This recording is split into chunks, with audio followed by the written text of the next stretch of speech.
xëyandoo ñu jéem a bay ci waar we ndax mu neexandoo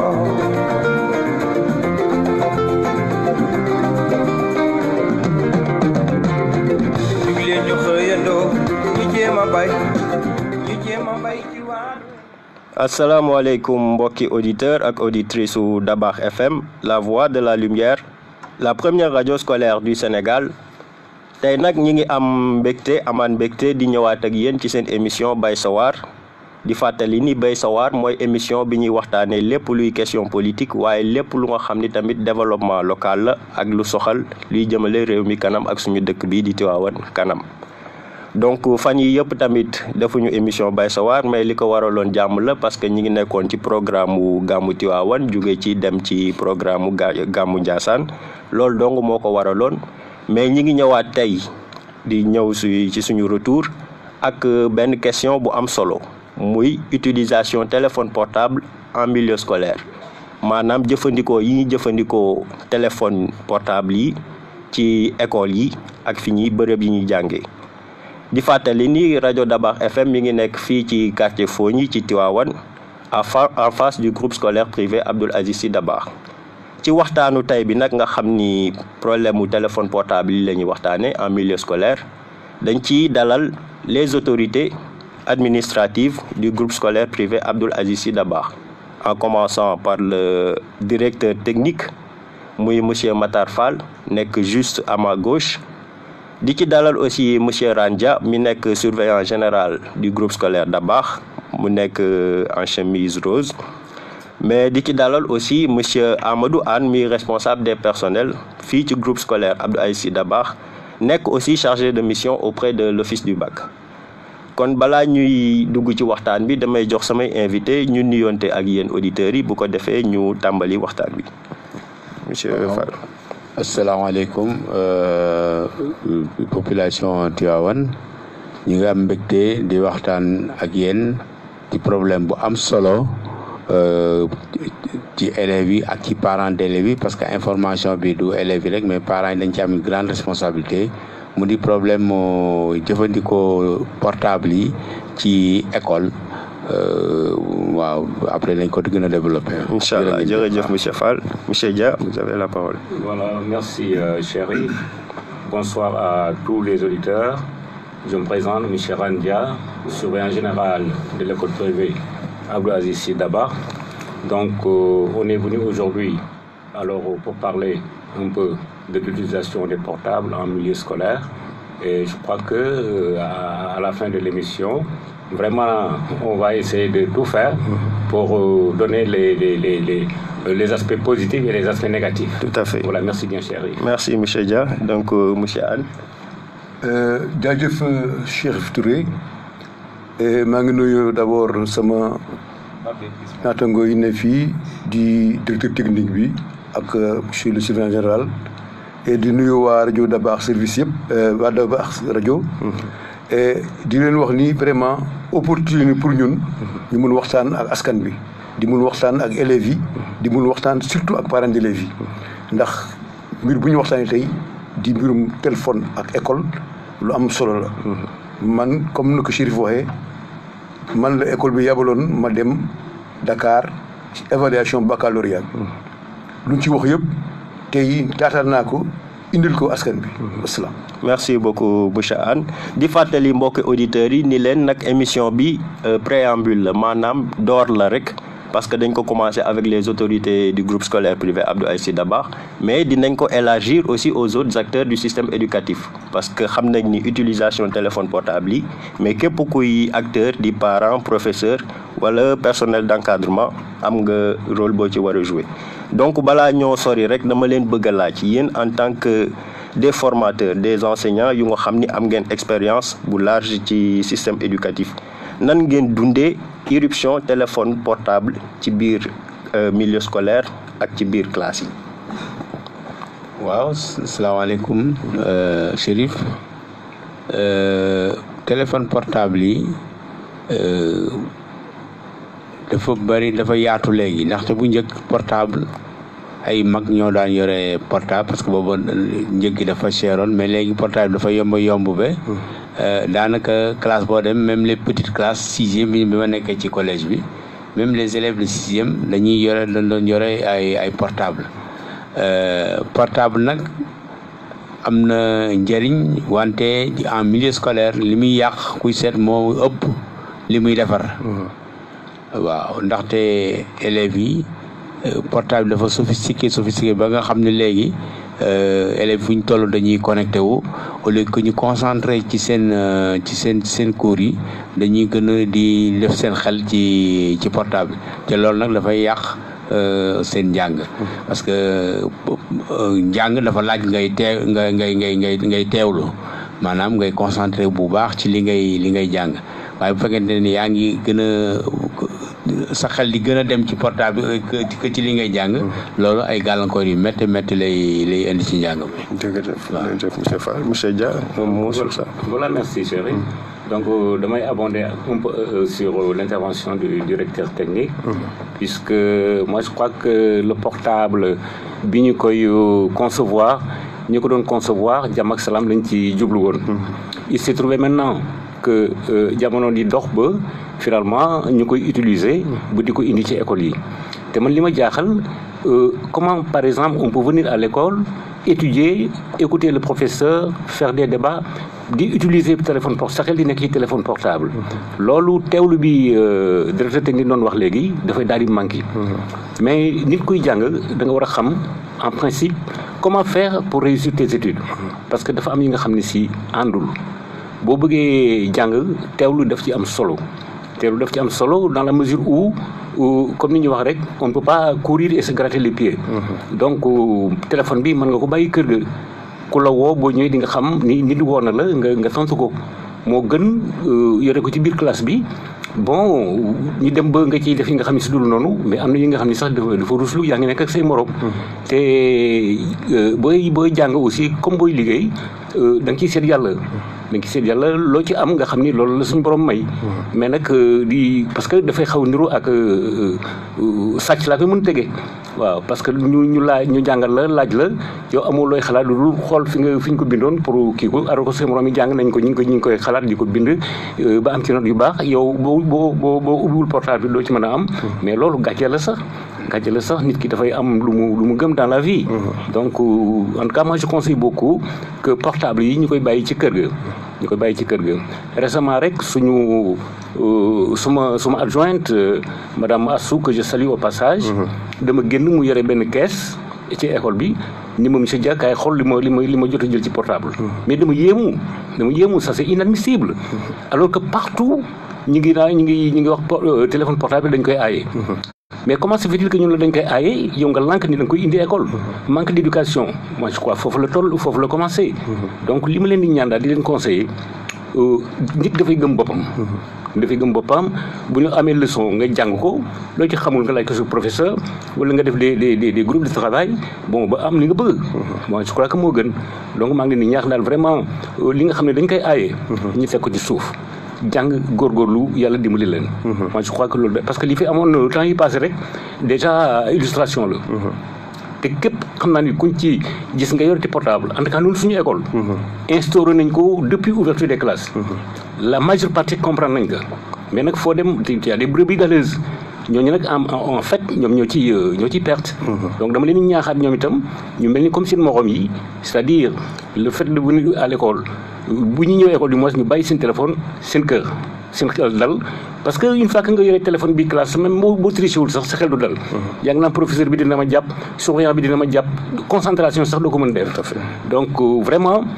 te appareil la bu nga xam ni da nga ko war a jëriñoo mais warul la yàqal voilà donc ce que j'avais à dire. Merci beaucoup monsieur Dia léegi xam naa ni question bii di ñëw moom monsieur Anne laa ci interpellé directement parce que 18 octobre bii ñu génn office du bac génnee na benn circulaire di ci wax clairement que ni téléphone portable yi moom dañ ko c'est prohibé c'est strictement interdit au niveau des centres d'examen donc am na ay daan yuñ ci fësal léegi bëggoon naa monsieur Anne nga ñëwal ñu un peu ci disposition wu circulaire boobu noonu nan nga ko jàngatee mais ensuite aussi nga wax ñu un peu ci sanction yi nga xam ni élève bi moom la exposé wu. jaajëf Chérif circulaire bi dafa leer si bien boo jëlee même au bas de la circulaire du circulaire en tout cas les téléphones portables ou tout autre outil similaire est strictement prohibé dans les centres d'examen. Donc moo ni en grand titre en grand ñu ni portable moom wala lu mel na portable dañ ko tere ci centre d'examen yi. ci kaw nag circulaire bi lu mu indi mooy élément yoo xam ne tey jii mun nañu wax ni loolu mooy famille fraude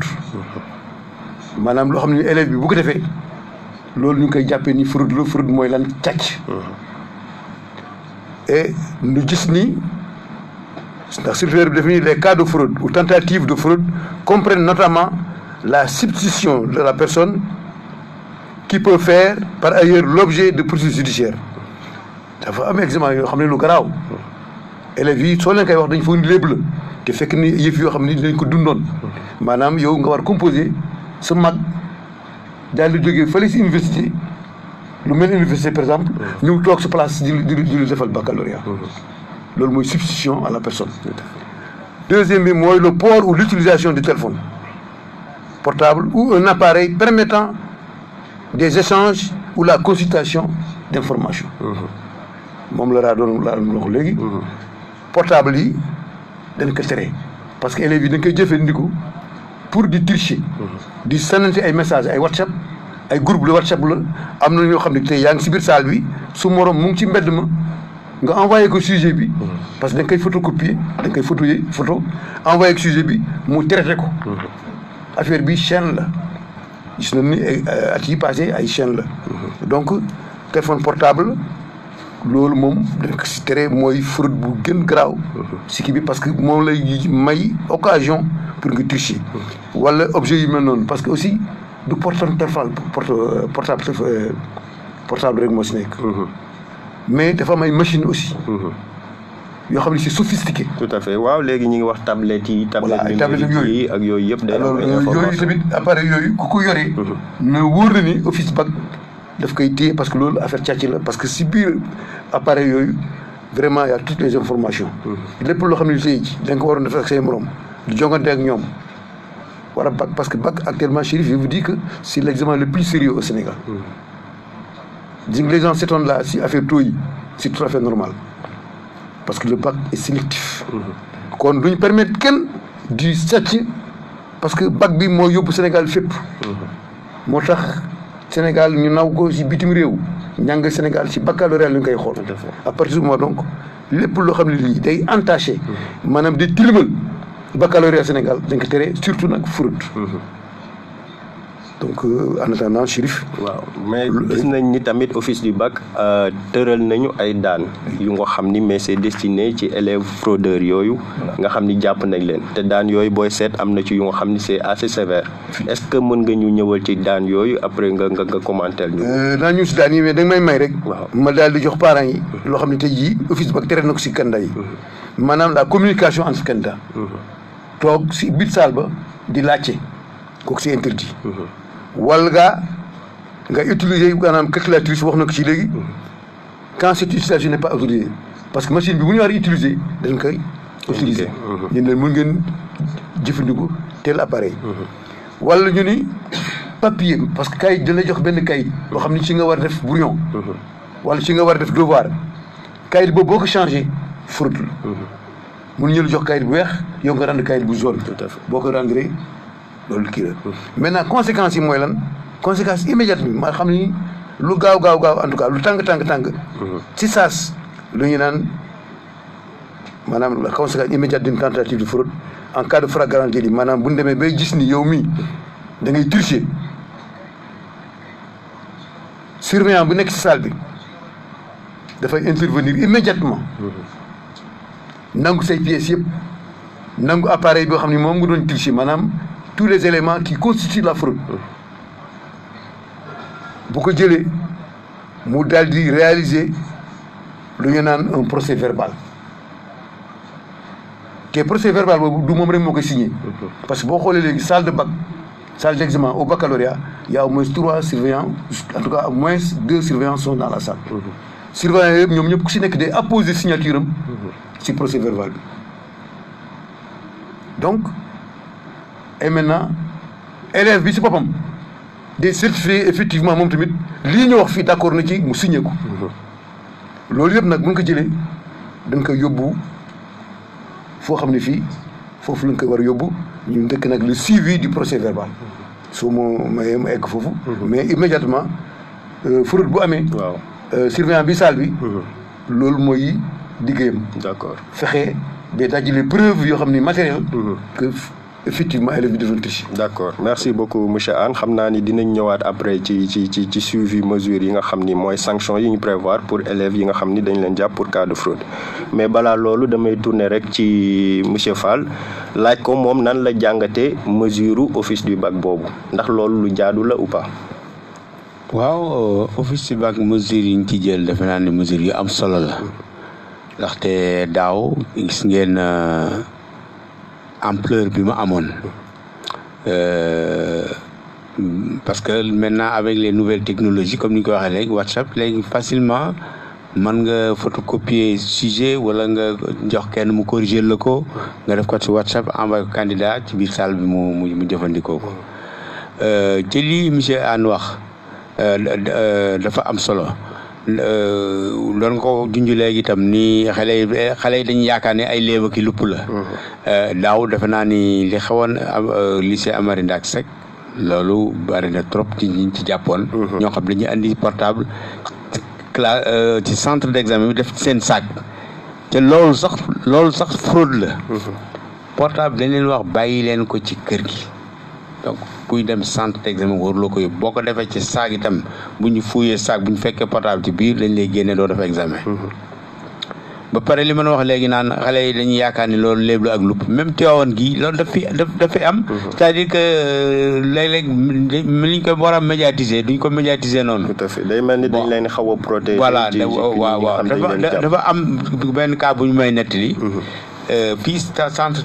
Ababacar Sy la c'était à Tivaouane en tout cas. benn candidat dafa admis baccalauréat premier tour sa copine war a dem deuxième tour bi muy dem deuxième tour son ami di ko envoyé ay par le téléphone di ko envoyé ay documents bañ jàpp ko mais bañ ko jàpp ñoom ñaar ñëpp lañ sanctionné ki nga xam amoon na bagam ba pare dañ ko sanctionné ak ki nga xam moom la doon envoyé documents yi. léegi donc est-ce que bac bi dañ ko maintenir. wala non bac bi kay def kay dañ koy annulé. bac bi dañ koy annulé donc loolu xale yi war nañ ko bàyyi xel bi buñ yaakaar parce que dañuy dégg rek yaakaar ni xewul fii alors que dans tous les centres du Sénégal chaque fois léegi maintenant dañ ci prêter beaucoup d'attention. donc dañuy jàpp ki xañ na duñ koy wax parfois dans la presse. ba tax duñ ko yëg ñu yaakaar ni lu amul la mais lu am la donc il doit faire très attention jàng atum lëmm école tëj nga war a def examen ñu jàpp la ci problème yi caaxaan yooyu loolu defe naa ni war nañ ko moytu. tout à fait war nañ ko moytu bu baax. tout à fait merci beaucoup monsieur Fall léegi ci monsieur Dialaye Diall dégg nga mesure office du bac bi mais yéen fii ci Dabakh comme que seen charte déjà en début d'année scolaire annoncé woon ngeen que ni mais année bii moom duñ fi tolérer benn yoon portable élève di ko indi ci école bi wala mu ko indi ci classe bi ngeen gisee mesure office du bac boobu yéen nan ngeen ko accueillir. Merci beaucoup monsieur Touré. Bon, avant même que monsieur Anne di dem Dakar à l'office du bac di ñu indil information yi fekk nañu nun on a pris les devants. waxtaan nañu xale yi comme quoi le téléphone portable est vraiment prohibé à l'école dañ ko aaye c'est formel depuis lors bon chaque fois suñu xëyee le personnel de la surveillance ñu ngi ciy veillé te keroog bi ma lay wax la madame Assou bi mu comment dirais-je ramassé beaucoup de portables indi ko alors depuis ce jour-là je peux te dire l'information a fait tache d'huile xale yi léegi xam nañu réellement yëf yi du caaxaan si bien que c'est très rare en tout cas chez nous nga gis xale bu yor portable en tout cas bu feeñ mënuñu nag ubbi saag yi di visiter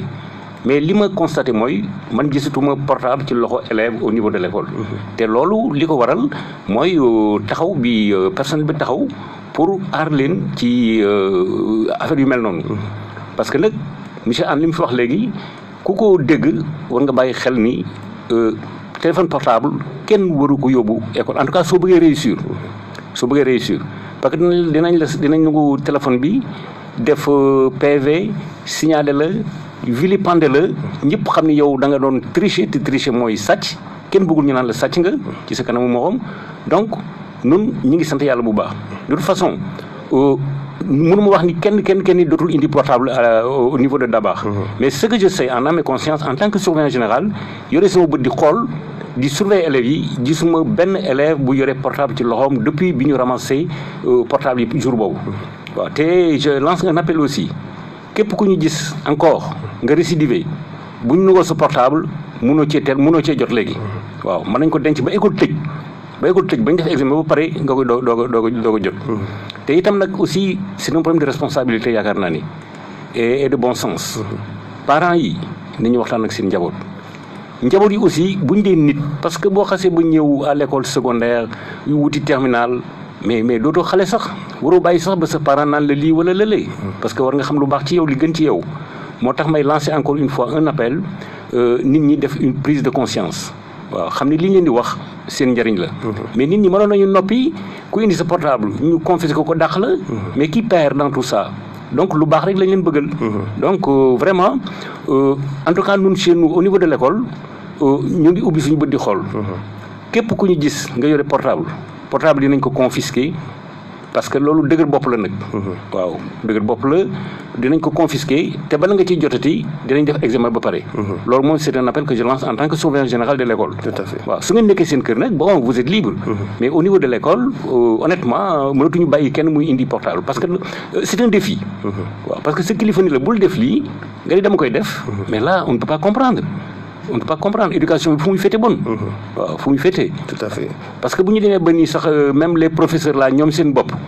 alors réunion bi ñu tenir léegi rek bon ñi ngi ñaax ñëpp ñu def attention ci téléphone portable yi parce que nag aussi mënuloo ay lii xale bi yore ci classe bi di jàngale di téléphoner à tout moment n'est-ce pas donc là aussi c'est un autre appel que je lance à mes collègues à mes amis professeurs seen portable mën nañu ko def silencieux suñu defee seen cours ba pare nag là ils sont libres de parce que mënu am na ñi nga xam dafa àndul concentration bi ci war sax du ci am tout à fait donc vraiment en tout cas ñi ngi continuer di surveiller nun suñu école te parents d'élèves bu ñu mën di dégg aussi xam ne li ñuy wax sa njariñ la parce que ku ci am sa doom aussi moo admis ëllëg yow lay jëkk moom boppam lay jëkk a jëriñ teg ci ay waajuram nun suñu intérêt rek mooy suñu école am na temps d'admis nun loolu la ñuy sagoo suñu sañoon képp ku ñëw ci école bi suñu boppam dañuy dimbali nga réussir à l'examen dem université loolu mooy suñu mébét te nunu comment dirais-je résultat yooyu rek la ñu am ci kii bànneex boobu lañ ci am waaw kon nag ñoom aussi waruñu leen gën a bëgg seen bopp tout à fait hein donc ku ci réfléchir di nit am le bon sens di nga xam ni téléphone c'est pas pour la classe c'est pas pour l'école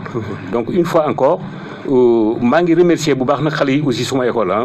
parce que depuis bi ñuy commencé ramasser portable yi ça a fait tache d'huile xale yu bëri déggal nañ ñu ba portable gisatuma ko foofu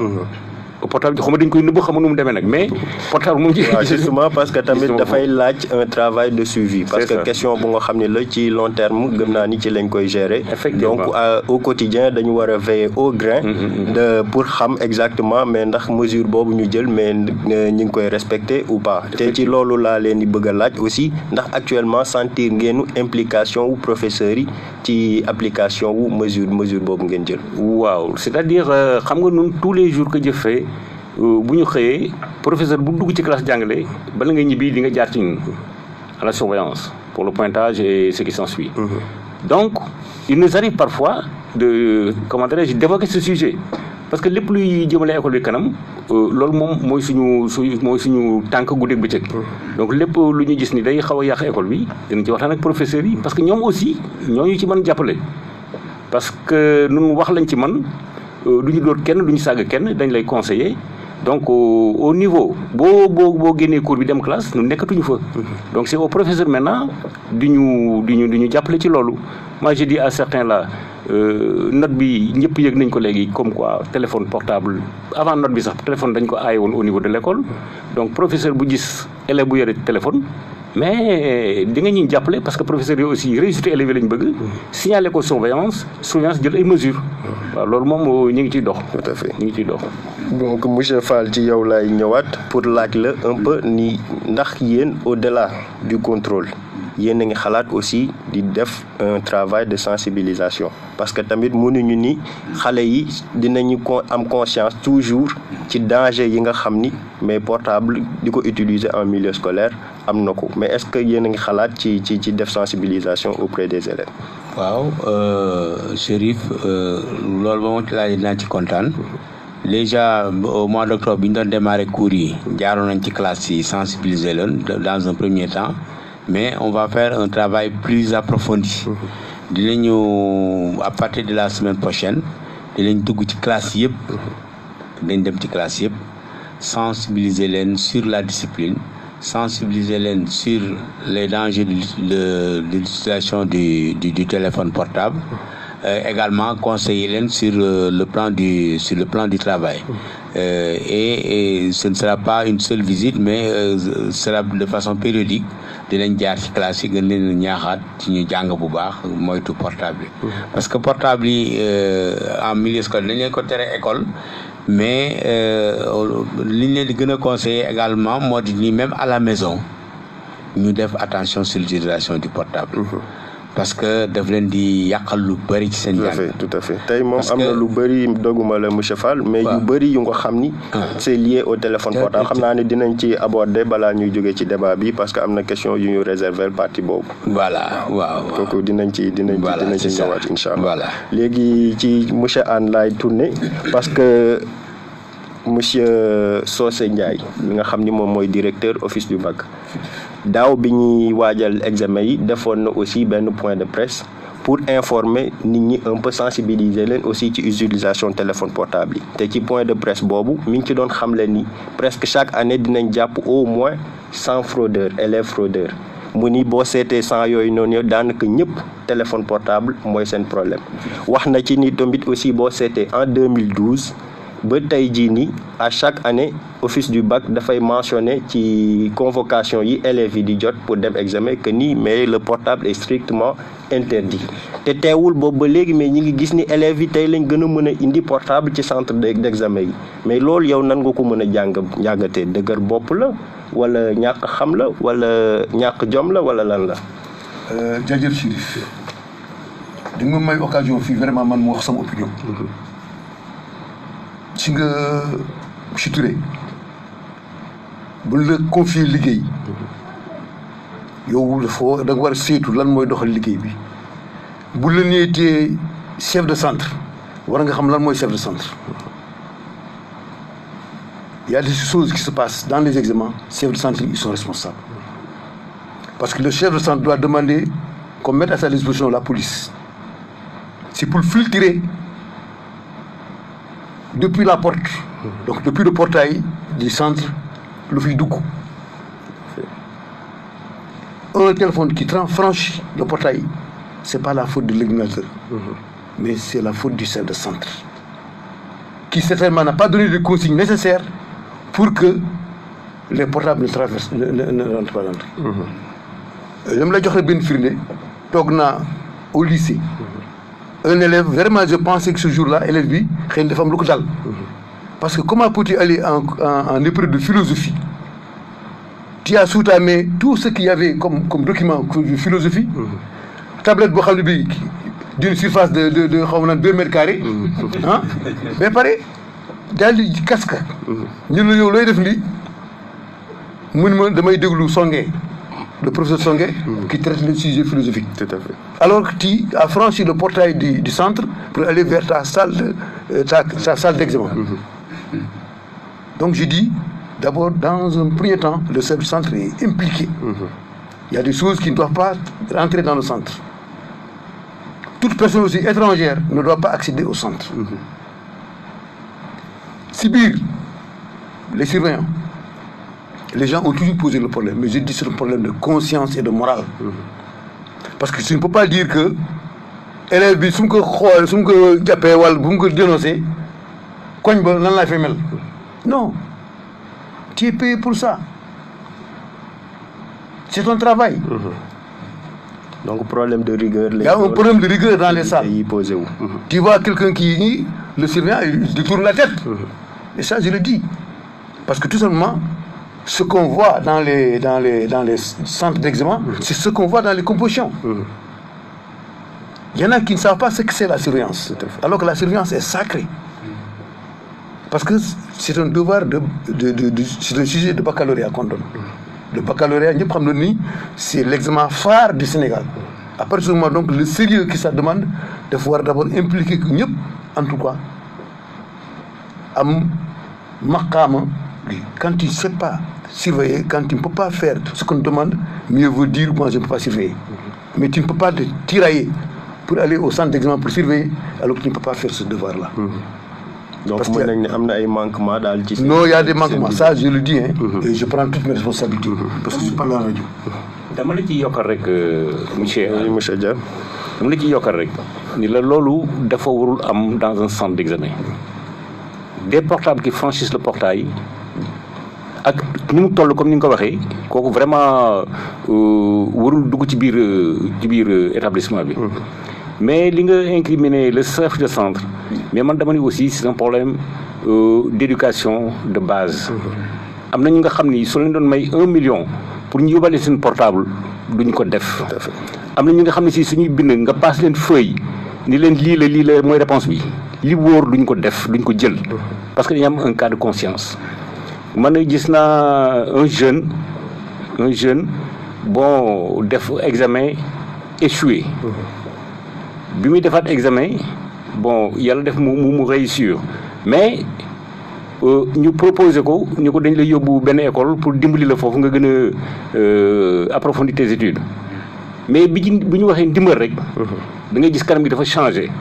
waaw il dit que man je veux vivre avec comme à la sueur de mon front. Tout à fait. waaw nit ñi def ba réussir incha allah noonu laa def ba réussir mais xale bi soo ko gisee tey macha allah. Donc c'est un problème d'éducation de base, c'est un problème d'éthique. Waaw parents yi dañu war a waxtaan ak seen njaboot yar leen ab bien avant ñu ñëw école. D'accord, école dañuy yar dañuy enseigner mais yar bi fondamentalement je crois que c'est au niveau de la maison. Foofu la nit ki di jàngee nit du ma tricher. waaw ni du ma tricher mais am na yoo xam soo ko bàyyee mu dem bu dee défaut su màggee aussi su tricher wul fii ci école bi aussi boo watul boo tegee sa yëf su ko gisee nga gestu daf koy jël. waaw am na ñu nga xam ni seen xel may na leen loolu te loolu mara détail yi loolu dafa yàq société te nit ki aussi war na xalaat li ngay def li nga ci am lew na wala lewul ndax tu triches pour avoir le baccalauréat demain tu vas à l'université tu triches là-bas pour réussir mais yow boo demee di fayeku bu fekkee nit nga laa wax de nit laa wax de parce que yaa nite nga du moins parce que yaa nit et nite booy dem di jëli sa salaire war nga am tout le temps des cas de conscience ci li ma yaakaar donc moo tax ma ne éducation de base bi il faut parents yi dimbaliñ ci xoolaat seen njaboot ni ñu leen di yare teg leen ci yoon waaw teg leen ci yoon am na ñoo xam ni ala kulli alin mënoo fexe ba ñu def lu dul noonu waaw ci seen sago lu ñu def lu dul noonu foofu la ñu war a revenir parce que il faut qu'il y ait le mal à la racine voyez-vous mais bàyyi ba xale bi màgg ak ses défauts et ses tares et tout ça bon on ne pourra que constater les dégâts. Les parents en tout cas maa ngi leen di ñaan aussi bien que c'est difficile mais ñu xoolaat parce que c'est à la base qu'il faut am na ñu nga xam ne moom on a beau conseiller c'est très difficile parce que boo gisee ñu jàpp sa morom ci bac bi vilipender ko ñëpp di wax hein yow nga gis loolu demee yow itam nga bëgg a def la même chose mais foofu des na. Tout à fait des na moo ci benn jàngat. alors dafa des na. Tout à fait des na. waaw mais monsieur Fall ci yow laay ñëw parce que monsieur Anne dafa évoqué problème bu am solo te sensible moom mooy implication wu aussi souvent wala parfois des personnels d'encadrement mooy les surveillants des fois les professeurs ci kaawu fraude yooyu parce que des fois dañ la naan élève bi daf la naan mais lii ki ma ko jox professeur la wala ci kii bi la bokk organisation bac bi et cetera gis nañ sax kaawu fraude bi fi amoon bañ jotoon ci interpeller des élèves foofu la mujjee parce que am na ay principal ak ay professeurs yu ñu ci incriminé donc loolu est-ce que du poser aussi problème mu déontologie aussi enseignant bi ki jàngale ak moom lan moo war a doon taxawaayam aussi par rapport ak élève bi. waaw loolu nga wax dëgg la problème déontologie am na ci li Rane waxoon également éducation de base bi tam am na ci solo trop. ndaxte quand même autorité académique yi ñoom dinañ def tout vraiment pour mettre les surveillants qu'il faut dans les salles de classe. Parce que je sais que par exemple ici à l'IEF de Tivaouane, même pour ce qui concerne le BFM, on ne prend pas dans les centres de la commune, on ne prend pas des surveillants qui sont dans la commune. Les enseignants yi nekk dans les villages environnants ñoom la ñuy jël ñoom ñooy surveiller au BFM. Au baccalauréat également c'est la même chose. Très souvent, le plus souvent, donc ce sont des enseignants qui viennent des autres localités ñoom ñooy ñëw surveiller pour le bac. Et même ñi nga xam ni ñi ngi dëkk ci dëkk bi am na ñoo xam ne aussi seen liggéey dañ koy def correctement. Tout à fait waaw loolu tam c'est important de le souligner. Fii à Tivaouane am na une substitution de candidat bu fi amoon bon xam ni un surveillant il était à l'école au CM3 je ne veux pas citer son nom. moom moo jàppoon cas boobu. substitution de candidat c'était l'épreuve anticipée de philosophie. Épreuve anticipée de philosophie magam xaw ma moo ñëw pour composer à sa place mais un surveillant boo xam ne était au CM3 moom moo ko jàppoon. Donc ce qui veut dire que affaire bi déontologie am na ci solo trop parce que njàngale bi léegi daf ci am ñoo xam dañ ci dugg ci par vocation par conviction donc ñooñu ils peuvent vraiment vendre leur âme pour ay certaines bassesses wala seen liggéey duñ ko def correctement mais am na ci quand même ba léegi am na ci ay enseignants xam ne seen liggéey dañ koy def na mu waree donc bu ñuy surveiller seen doom sax mais nañ leen surveiller correctement. Moi, quand j'étais à Mbour, par exemple, j'ai été responsable de cellule.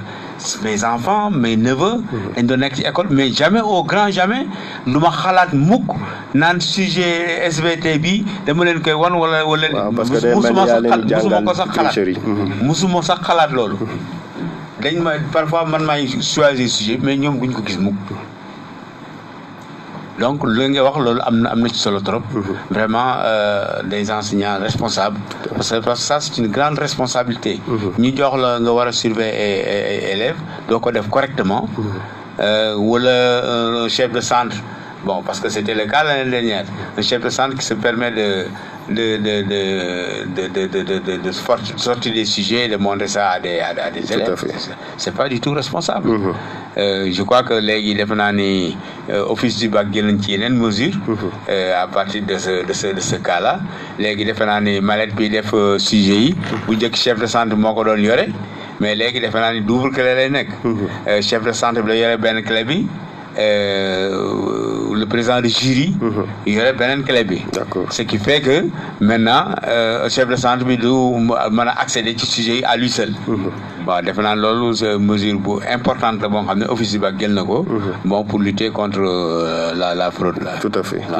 waaw loolu je pense que ni question bu am solo la léegi balaa ñuy tëj parenthèse u office du bac bi ak organisation examen yi dama bëggoon aussi monsieur Anne mi nga xam ni moom mooy chargé de mission auprès de l'office du bac mu ñëwaatal ñu ci sanction yi nga xam ni moo gën a sévère te élève bi mi ngi koy courir en fraudant avec le téléphone portable wala beneen moyen quelconque. Voilà donc suivi du procès verbal bu fekkee ni surveillant bi dajale na preuve matérielle yëpp dañu jël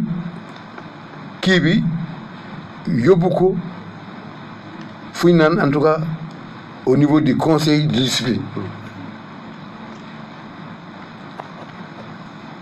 suñ xasee ba yóbbu ko conseil de discipline ba ñu lay atte élève bi maanaam candidat bi mënutul jot benn résultat examen am mënutul inscrire fenn pour def baccalauréat fekkee cas bi dafa garaaw fraudeurs yi ak éventuellement complices yi risque des peines d'interdiction perpétuelle à se présenter à l'examen et des peines d'emprisonnement. dama la ci jox benn. expliquer ko ci wolof. voilà léegi dama ni. su fekkee dem nañu ba matérialiser fait yi. maanaam prouver nañu yow mii da nga doon sàcc. dina lay jël yóbbu la conseil de discipline. fii ba ñu lay atte doo nekk fenn candidat su benn résultat examen doo ko jot su fekkee ne cas bi dafa grave dañ lay jël yóbbu la conseil de discipline bu fa yóbbee dañ lay attee parce que conseil de discipline Chérif na nga gisee tribunal gars yi sol ay robb noonu la ñuy sol ay robb nga toog ñu atte la donc lu gën néew ñëw soo amee sens mooy lan doota def examen doota bokk fenn si examen yi kon loolu yow moom su ñàng moom arrêté na jeex na bu ci gën grave moom mooy prison dama lay jox rek lu amoon yàggul y a au moins 2 ans de cela élève bi dafa ñëw di composer à la place de son frère ou de sa sœur élève ay candidat yeneen candidat yi seen xol dafa tàng dénoncé ko bu ne kii rek bu daal di pëccet daal daw mais quand le procureur s'en est saisi dañu ni on a amené les parents et je dis aujourd'hui dafa am loo xam ne élèves yi war na ko moytu ji nga Chérif naa la wax ñaari si portable nga xamul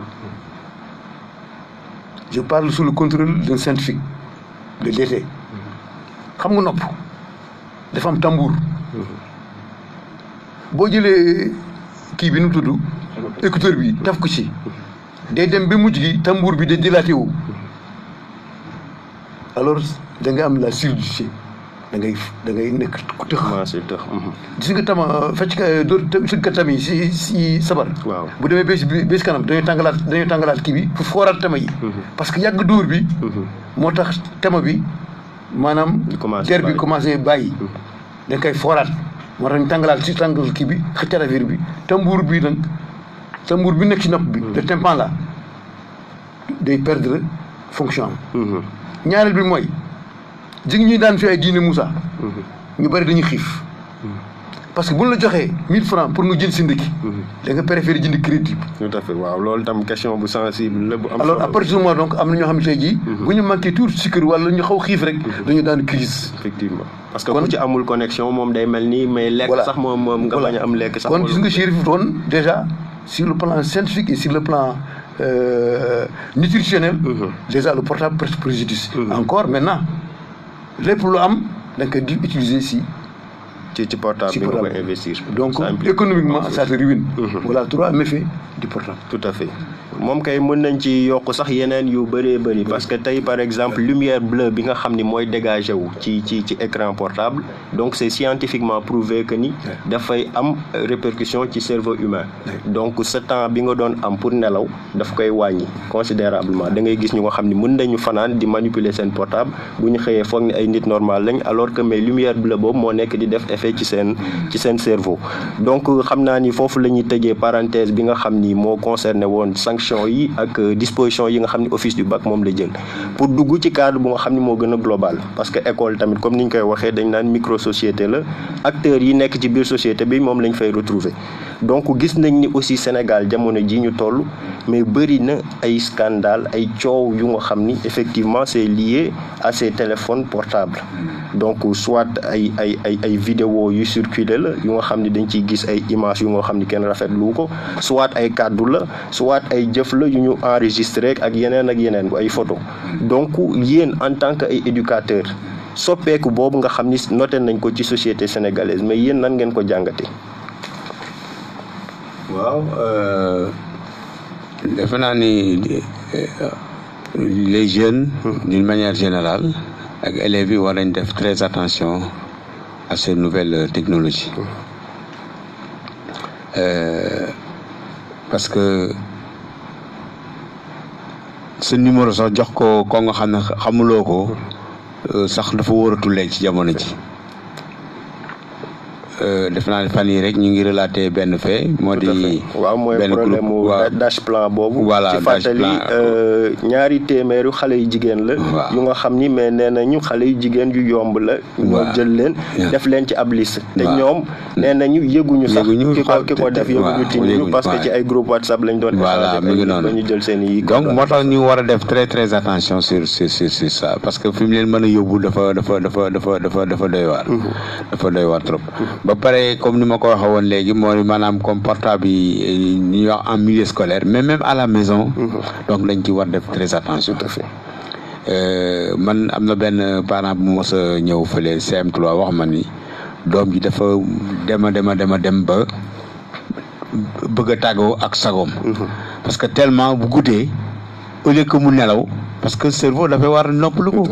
surtout élève boo jàngee jàng ba sonn à 10h30 ou plus tard 11h da nga war a tëdd nelaw ba bët set. mais fananti portable yi doo nelaw. jàng ba sonn doo ba pare doo nelaw mais kooku day wëlbati sa xel. tout à fait. donc nit ñi war nañ ci def très attention sans parler maintenant des conséquences yi nga wax léegi. yi nga xam ni mën na la andil ay musiba yu kenn xamul. donc les gens doivent faire très attention à ce niveau là. donc moytu portable bi bu baax. portable am na njëriñ mais am na li njëriñ li malheureusement xale duñ ko utiliser. parce que quand même mën nañ ci trouver ay documents yu bari parce que maintenant léegi pour gëstu bi léegi la gën a yomb. waaw c'est facile parce que bu njëkk da nga daan dem ci bibliothèque ki lii mbaa ngay wut ay livres yoo xam day cher bay bëgg de wala pour teg ko bët sax day jafeñ. léegi avec le net donc vraiment da ngay am ay information à l'instant donc loolu élèves yi dañ ko opportunité boobu moom la ñu war a saisir. mais malheureusement defuñu ko. les réseaux sociaux di dugg ci ay sites yoo xam ne amuloo leen benn njëriñ. kooku daal vraiment war nañ ci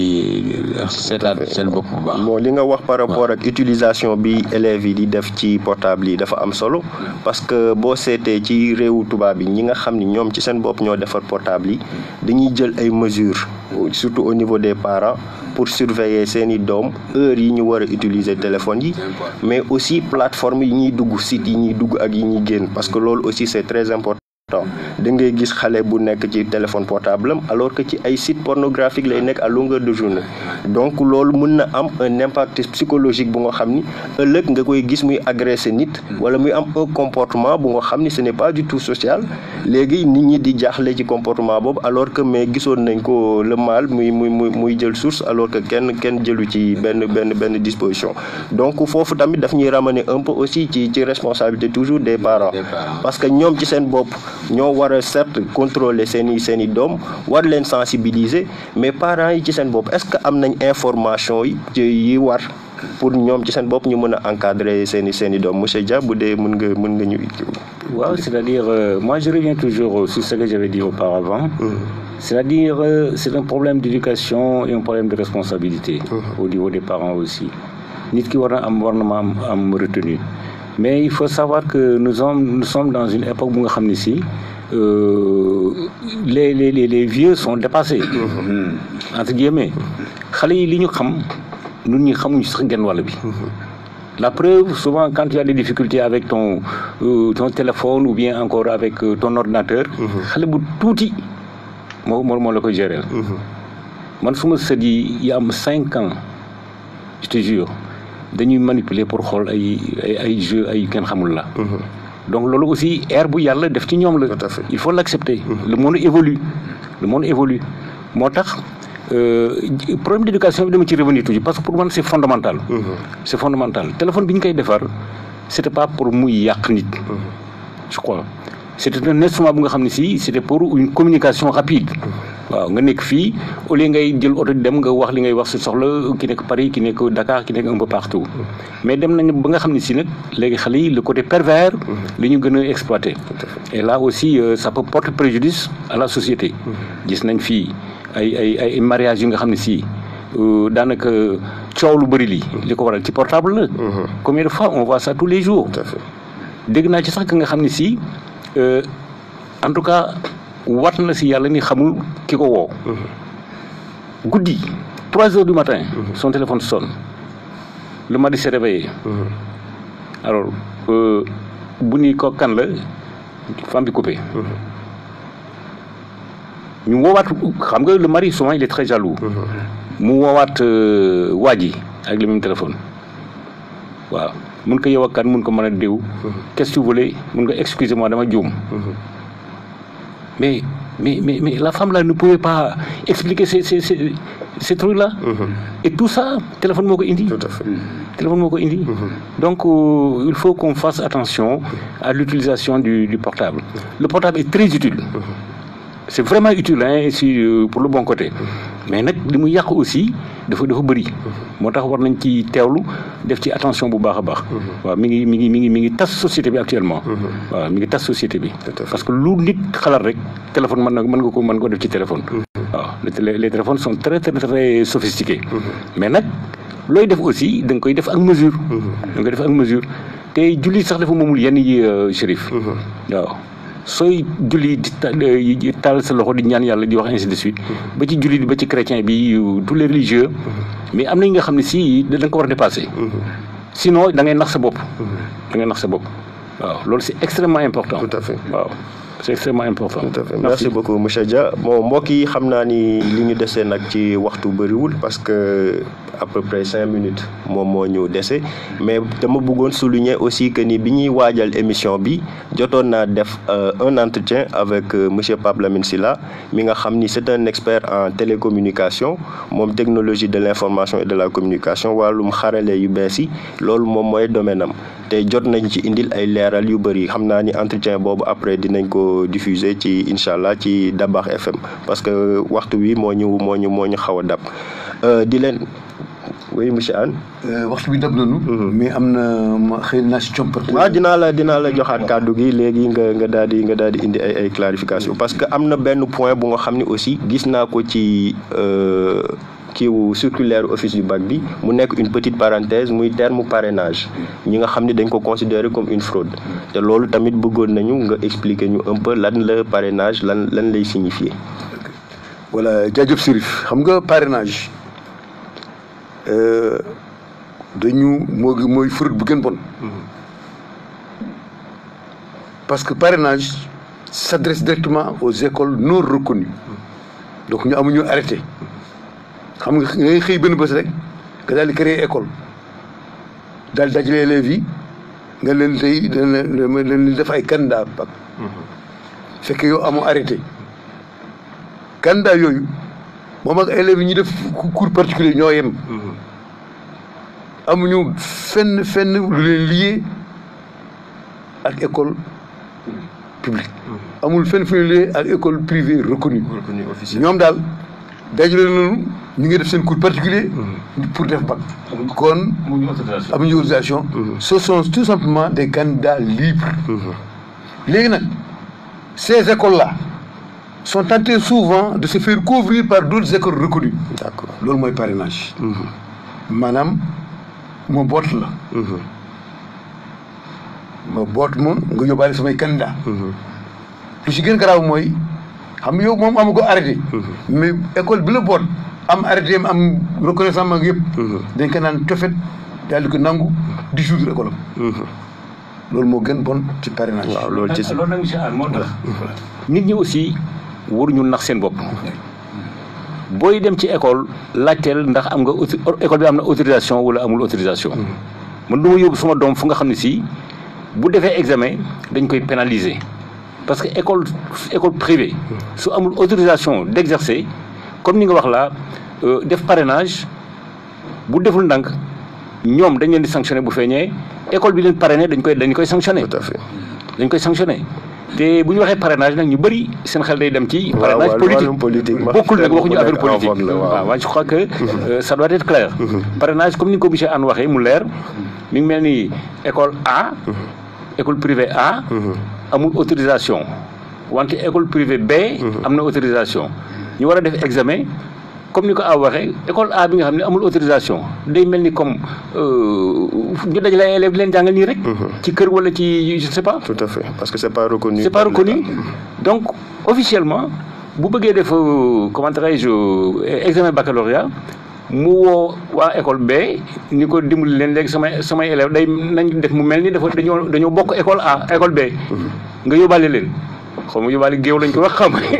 waaw kooku moom de toute façon du lu jaadu. te kooku suñ ko jàppee. yow sa école bi amul woon autorisation. day ñàkk. école bi ko bootoon aussi parce que loolu aussi wax lu dëgg la moom itam day ñàkk moo tax je conseille aux parents booy dugg ci école na nga laajte ndax école bi am na autorisation wala amul autorisation man de gis naa ci benn fille à Dakar mu def examen il a fait l'examen mais bi mu demee ba ñu war a consulter son dossier du bac bi ñu xoolee ndekete moom jógewul ci école bu am autorisation ñoom nanguwu ñoo xool sax dossier du bac bi parce que dañuy wax la kii complicité la parce que boo bëggul ci benn école note yu la neex nga def ci waaw am naa 19 am naa 20 am naa ainsi de suite noonu la xale bi échoué et pourtant on lui demandait il lui restait quelques petits points waaw man nag fooy dugal sa doom Chérif na nga xam ndax école bi am na autorisation wala amul autorisation loolu lu am solo la te ñu parents yu bari nag xamuñu ko waaw ñàkk xam mooy waral yenn yi waaw loolu daal laa ni woon laa koy complété merci monsieur Anne li mu wax leer na trop monsieur Dia donc xam naa ni ci question boobu ci la ñuy tëjee waxtaan wi parce que tey objectif bi li mu doonoon mooy ñu toog daal di door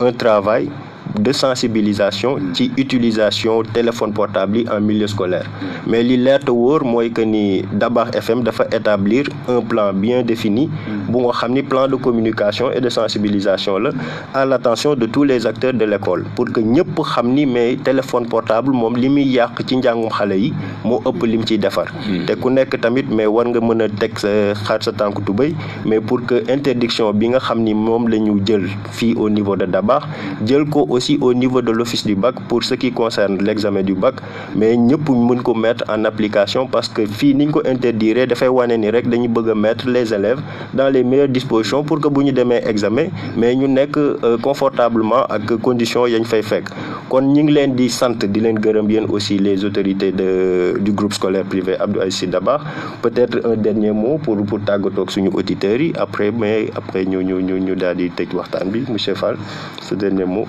waaw le dernier mot xanaa di ñaaxaat élèves yi rek li leen wax ni li ñu leen wax seen njëriñ la parce que comme ni nga ko waxee woon sànq problème d'éducation élèves yi dañu xaw a dëgër bopp aussi parce que daaw def naa ni li xewoon à Marie Ndack Seck je crois que même proviseur bi mu defoon na ci intervention dans la presse parce que nee na avant les examens jaar na ci classe terminale sensibiliser les mères encore mais gis nga ko malheureusement à l'examen donc fraude bi am ampleur boobu donc ñu def très attention bu ñu leen ne portable tere nañ ko ci centre d'examen bàyyi ko ci kër ga waaye naan da nga koy def sa saag ak da nga koy def sa poche ak bu ñu la jàppee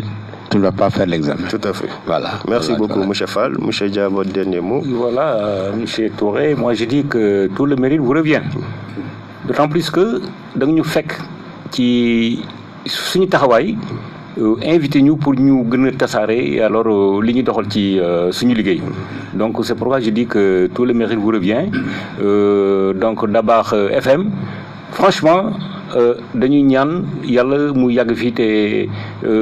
njariñ bi yokku parce que lii bëggoon nañ ko bu yàgg mais local liggéey bi dema noonu nga xam ne si c'était un peu difficile heureusement yow nga xalaat ko tu nous as invité à un plateau bon ñu wax ci li ñu xalaat te xam naa ne du yem fii donc ñu ngi lay remercier di ñaax xale yi comme ni ko Matar waxee ñu gën a góorgóorlu xam ne li ñuy wax fii yëpp seen njëriñ la waaw suñu sayoon vraiment ku jàng ba dem terminal suñu borom daf lay dimbali nga am réussite ses parents kontaan ñi lay jàngale kontaan yow tam nga kontaan. Tout à fait. loolu rek lañ ci jublu. ngeen baal ma xam. jërëjëf monsieur Dia. monsieur Anne votre tout dernier mot. sama kaddu bu mujj rek mooy Chérif jaajëfal waa Dabakh FM. parce que wax dëgg yàlla tey jii gëm naa ni suñu baat egg na foo xam ne fi bëgg na mu egg foofu ndax souvent parents yi comme amatuñ jot. mais dégg naa ni en tout cas ñu ngi déglu bu baax rajo bi te émission bi dafa am solo lool parce que déjà élèves yi candidat yi xam nañ ni commencé na remplir affaire baccalauréat bi. Tout à fait. kon tey jii soo nu may occasion bi je dis que le mérite comme l'a dit monsieur Dia revient en tout cas au groupe Dabakh FM. En tout cas je vous souhaite vraiment bonne continuation. Et que rajo bi en tout cas yàlla que yàlla jëmale ci kanam maanaam lu tax ñu créé ko yàlla na ko yàlla defal seen gis ko te élèves yi tiré ci profit population Tivaouane tiré ci profit rajo bi yàlla na wuyoo turu borom. amiin monsieur Anne. turu doom. merci beaucoup monsieur Anne. waa mbokk yi xam naa ni nag tey fii la ñuy yem ak yéen ci seen émission Bay Sa War di leen jox dig daje fii ak ay fan yu néew. jug leen ñu xëyandoo